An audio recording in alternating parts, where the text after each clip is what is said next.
तुम कल क्यों नहीं आए? मैं तो तुम्हारा इंतज़ार कर कर के थक गई थी। ओ यार, मैं आ रहा था, भाई जा रहा था दुकान पे, वो मुझे लेके गया, बोले सफाई करनी है दुकान की, तो इसकी वजह से मुझे देर हो गई। अच्छा, तो तुम जाओ फिर सफाइयाँ ही करते रहो, मेरे पास क्यों आ रहे हो? अच्छा तो चलो, मूड ऑफ ना करो, कल शाम को हम चलेंगे। नहीं, अब मैं नहीं जाऊंगी, जा रही हूँ वापस। ओ अच्छा, सुनो तो, रुक जाओ। अबे यार, ये भी फिर चली गई।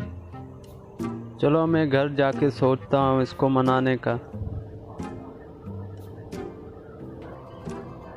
क्या हुआ बेटा, ऐसे मुंह लटकाए क्यों बैठे हो?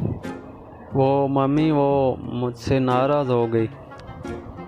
बेटा मगर क्यों? वो भाई लेके गया था दुकान पर सफाई के लिए, इसलिए।